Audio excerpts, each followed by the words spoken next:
And now, ladies and gentlemen, I invite once again Jayan to kindly introduce the speaker of the keynote address. Thanks, Vimy. We have got 2 lucky draws to do. Again, I repeat, they're all Mac products. Please don't miss them. People who are eligible, people who are going to be in the auditorium only will be eligible for this. Ladies and gentlemen, our keynote address is by Mr. Satish Magar. Transform India from rural to urban. Mr. Satish Magar is the Managing Director of Magarpata Township Development and Construction Company Limited, which has developed Magarpata City, a unique township project in Pune, Maharashtra. Currently, it is also developing 700 acres integrated township Nanded city in Pune itself. With around 26 years of experience in building, construction, and promotion industry, he has been the member of CREDAI Pune, originally PBAP from 1993 to 2013. He has been promoted as the Vice President of CREDAI National for the year 2013-2015. He is a President at Maratha Chamber of Commerce, Industry and Agriculture for the year 2014 to 2016. But something unique which I guess most of you don't know, this gentleman, this unique gentleman, has done 3 projects, the 400 acres, 440 acres, the first project, 700, and now they have got a land bank of 2,000 acres. These projects, he has done it jointly with farmers. But what's different here is from what the other developers, I think, should take a cue from him is, he has made them stakeholders as part of the project. And today, all of them get an earning out of that project. Ladies and gentlemen, that's something so thoughtful. So you have created a path, I think, for developers who should emulate you and see what can be done. Ladies and gentlemen, put your hands together for Mr. Satish Magar. Well, good afternoon, friends. It's nice to be back in Kolkata after a long time. 2 years ago, I came here on the behest of CREDAI Bengal, and today because of NAR. It's a long distance to come, a long flight from Pune. But it was very difficult to say yes, but it was impossible to say no. Ravi came and he insisted that I should come here today. And I have seen NAR grow because, as Sachin mentioned, the first convention of NAR which happened in India was at Magarpata city, and I saw it growing from there. I did not believe it would grow to such an extent, but congratulations, it has come up to one way. Because ultimately and finally, the brokering community of India has realized that unless and until you become international or you become national, you are not going to survive any longer. So, welcome to the fold. I think this is what was required for us. Well, today I'm going to speak the topic which was given to me of transform India from rural to urban. Just a little bit of background before we start. Yeah, I think before we go on to what I really want to speak today is, these are the projections which were made in 2010 by McKinsey. At that point of time, everyone was very skeptical whether these things would happen. But today, when you look at the government's plans, you look at a very stable government after many years, you look at the growth strategy of the country, I think this is what we have in store for us.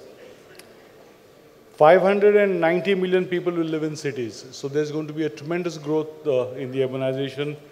270 million people will be of the working age population.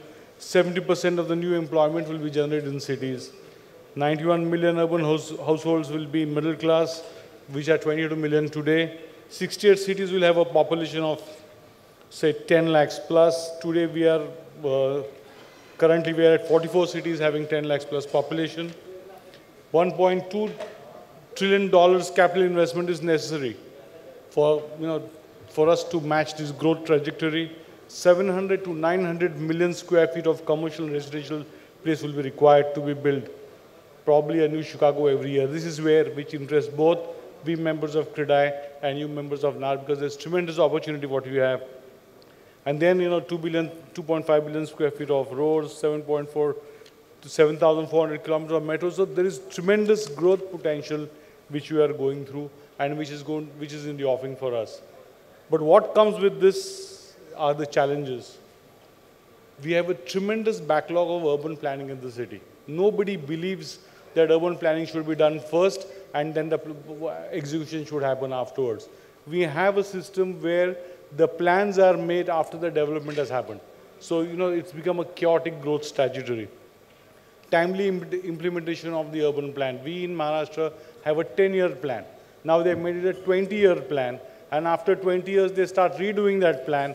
And only 30%, 40% of the plan is implemented after 25 years. Can we go on to the system till we actually, if you want this growth strategy or if you want to capitalize on whatever is happening? Infrastructure creation, pathetic. In the morning when we were hearing the tabla play, they were talking about the roads of Calcutta and how the rhythm would come with the roads of Calcutta.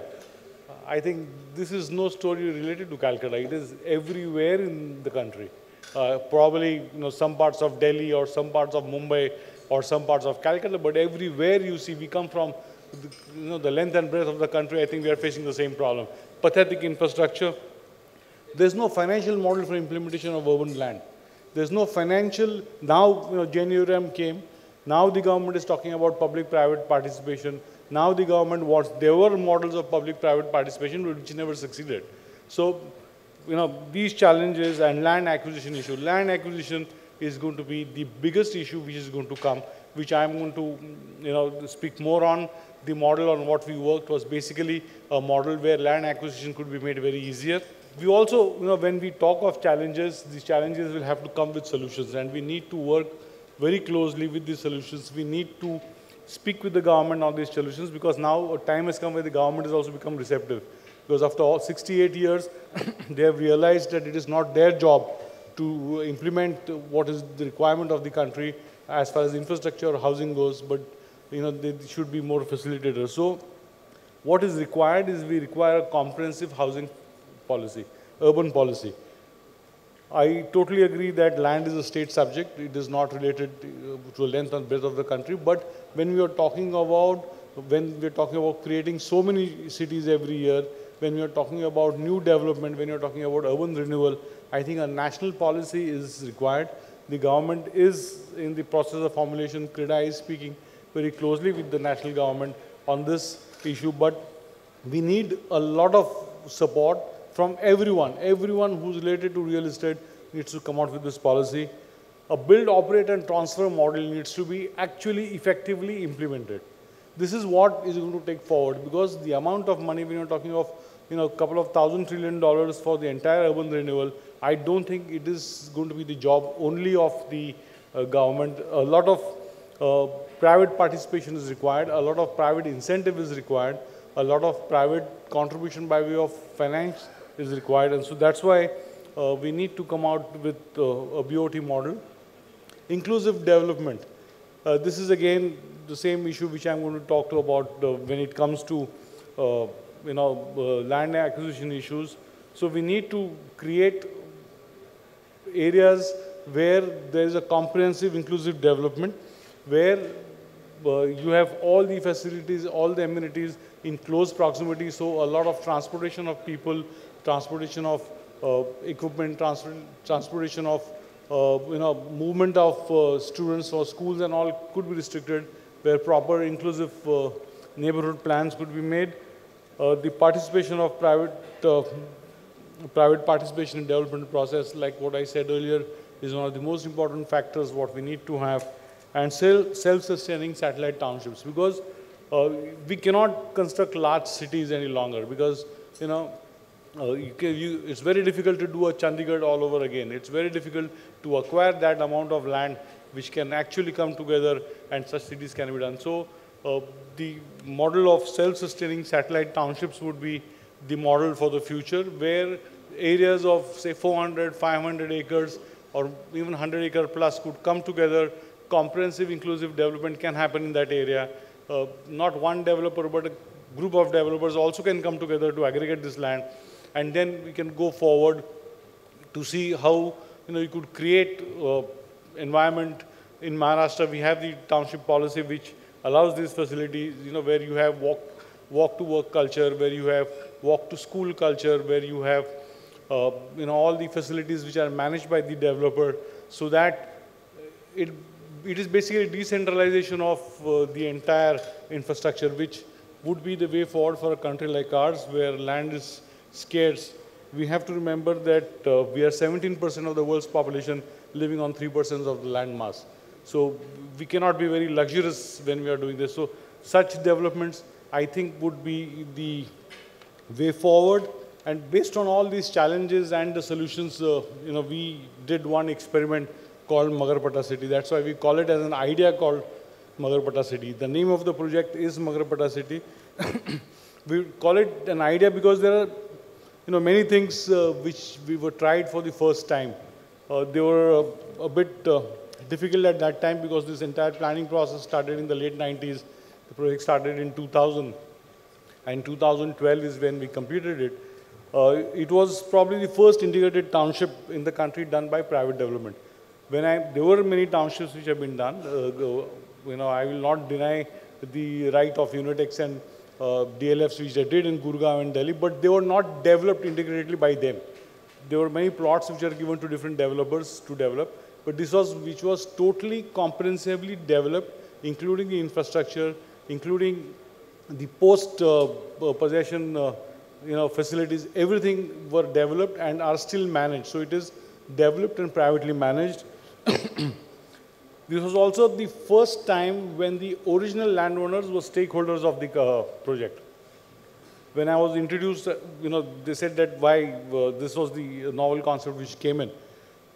It was not, nothing is novel in that. In Gujarat, for milk, Anand is doing it for years together. There are 35,000 people who contribute milk and then they create it into the final product. This was nothing. This was contribution of land to deliver a final product. It was just a concept which was, brought into practice, which worked. There the idea was, it was like a fund.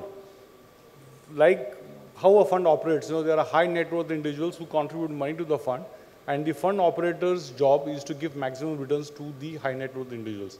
This was exactly the same concept. Instead of money being contributed, it was land which was being contributed. What were the advantages of this? Number one is that there was no payout of money when the land was acquired.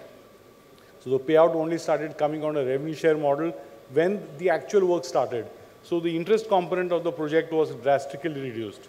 The second biggest advantage was that you could accumulate large tracts of land. We did the first one, which was 434 acres. I did it because I had inherited land there, so that it would value add my own land.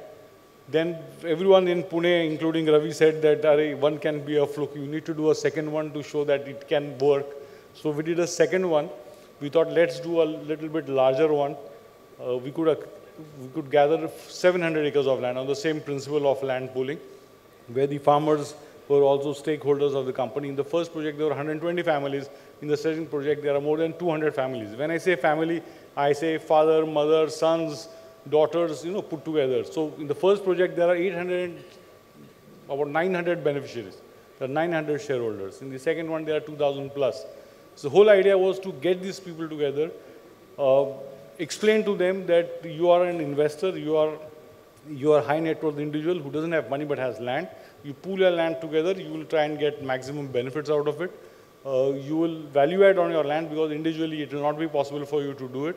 If you do in a very integrated manner, it will be much more advantageous. And so, these companies were formed, like Magarpat as a separate company where the landowners are stakeholders in the company. They have shares in the company. They also get the value of land by way of a revenue sharing concept. So the value of land comes through a revenue sharing concept, and then they get the upside on that is by getting dividend on the profits from the company.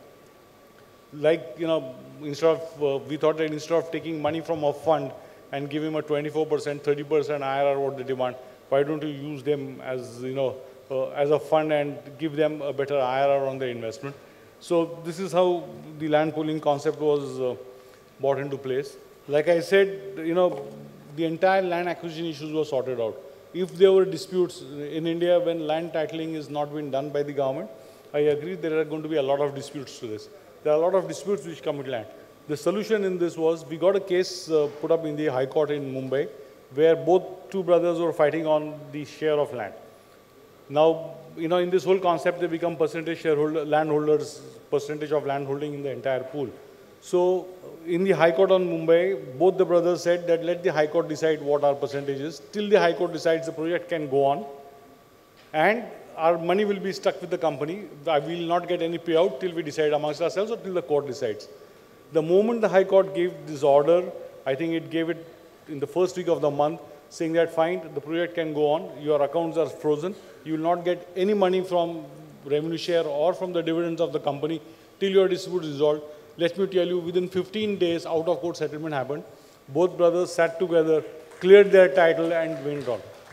After having 120 families and more than 900 beneficiaries, not a single day the work was stopped because of some legal dispute which had come amongst the holders. We had stopped the work because they had consented to be a part of the entire pool. In this model, I think this is the biggest advantage, because what we have seen over a period of time, that one litigation in court on any one land matter can take you for years together. It just gets you stuck. So this was the solution which came out of that. It allowed decentralization of infrastructure, because developing 400 acres in an integrated development manner, we could have all the amenities at walking distance. There was the walk-to-work concept which was incorporated. Because of the scale, the management of the entire social infrastructure could be brought in place. Water could be managed, sewage is managed, garbage is managed, power distribution is managed, security is privatized, so that there is no pressure onto the existing civic authority to do anything. And then people are ready to pay if they get the proper services. And all this could be decentralized in a very effective and proper manner. We also, over a period of time, as the whole concept evolved, got into a concept of public participation in city management, because once people start coming and living there, and if somebody else is going to manage it, then probably they would not like the way it has been managed. And a lot of post-possession litigations would come in. So we worked on a concept of city management, where there's a citizens' council in existence. So like for every 75 units in Magarpata city, we have one representative who gets elected on the city council. So there's a city council which works like a municipal corporation there, where there is good interaction between the administration and the council, at which manages the entire facility. So their participation, their views have been considered in that. Very democratic process, which has again helped in keeping the litigations at a very lower level. It has also become a growth stimulator. I don't have that detailed slide about what it has generated, but let me tell you, 40,000 people live in Magarpata city, in the first project which we have completed. 68,000 people work in the 7.5 million square feet of commercial space which has been created. The salary payout of that entire population which works there is more than 5,000 crores, which comes on an annual basis, and more than 14,000 crores of exports are done from IT. So it has given a lot back to the city in a very concentrated manner, which probably would have been very difficult if it was in a very sparse this thing. And there is no load on the civic infrastructure for anything. Everything is privately managed. Everything is, taken care of, without including the garbage, including water distribution, including power distribution. Every aspect is taken care of independently. So I'll just run through a few slides. This is what it looks when it is completed. We have about 9,000 apartments there, in addition to 7.5 million square feet of commercial IT space. These are various neighborhoods. All amenities are at walking distance. There is Gymkhana, which is more than 40,000 square feet in area with Olympic-sized swimming pools. There's a hospital of 200-bed hospital, which caters not only to the community which lives there, but also to the surrounding community. There are restaurants, there are shopping malls. This is the entire concept of walk to work. The technology park is about 7.5 million square feet, which is a part of the entire development. 68,000 people work there as direct employment and more than 30,000 as indirect employment. The entire social infrastructure is managed internally, right from rainwater harvesting to creating gas out of garbage, which again supplements common power requirement. Sewage treatment plants, the entire sewage water is recycled, reused in the commercial areas. So there's no, there's a lot of saving in the water. There are organic waste converters. Every house has a solar water heating system. Vermicomposting to create manure which is used for the entire landscape. All the entire power management infrastructure has been put in. Because we require 95 megawatt of power because of the IT. So the entire power structure is privately managed. The power source comes from MECDCL, which is the state corporation, but the entire managed distribution and management is done by the development company. The entire security is privatized, except for major crimes or thefts. Nothing else goes out. It's totally CCTV controlled. Everyone has a citizen's card. So whether you are a resident or whether you are working in the IT company, your card is your identity there, which gives you access to everywhere. As I said, it's totally CCTV monitored. There are more than 850 cameras which are located, which are tracking every movement. So basically, and it doesn't cost. We do not charge there a monthly fee. It's a one-time deposit which has been taken from people, a corpus which has been created, which is reinvested in the other projects or in the rental projects, which gives back returns much more than what, So there is no fee out. Once they occupy the place, the residents don't have to pay anything. The commercial property cross-subsidizes by paying 2 rupees 50 paise for general overall management of the township. So there is no outflow for the residential people who stay there. Now the inclusive growth model here is, as I said, the development company is formed by the original landowners, so they are all stakeholders of the company. The joint development agreement is there with the landowners on the revenue sharing model. They also have proportionate share in equity. The equity is distributed amongst all the landowners in proportion to their holdings, so there is no disparity on how they get. 49% of the equity is with them, which is distributed in proportion to their holding. And the whole concept is to create an asset-based development for perpetual income, so that the rent revenues keep on giving them returns year after year. So they get, there's a lot of satisfaction index as far as the landowner is concerned. That's why you could acquire large tracts of land. Because see, every landowner, when he sells a piece of land, though it has no value, he afterwards feels that he has been deprived of all the income which he should have got of the land. So this has helped to bring down that entire concept. Like what we have said about the public participation in the management. So the entire council looks after all the cultural, sports, social activities, the entire management of the entire township. So their participation, they meet every 2 months where the general body meets. There are various committees which meet on a regular basis. So they keep on interacting with each other. They keep on looking after their own living. So, and this clears a lot of descendants which happens over a period of time. So this is these are the various activities what they have on a year-round basis.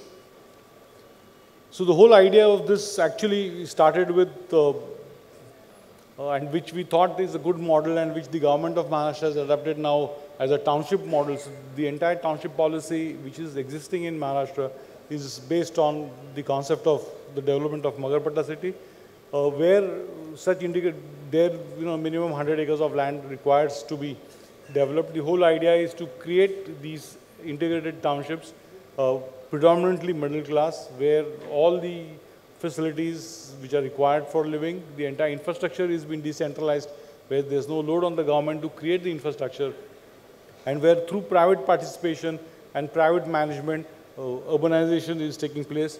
And we very firmly believe that if we have to match the growth of urbanization.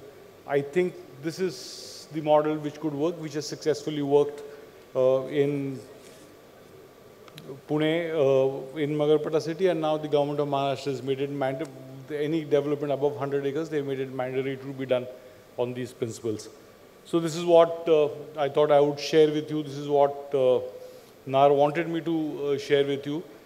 Because going the way forward, as you people also deal a lot with land, a lot with the end consumers, if proper harmony and synchronized development needs to be done, I think this is the model which we are looking forward. Thank you very much.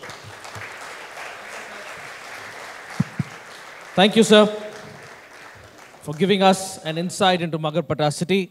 May I call the immediate past president of NAR-INDIA, Kalpesh Shah, to please step forward and hand over a memento to the idea called Satish Magar.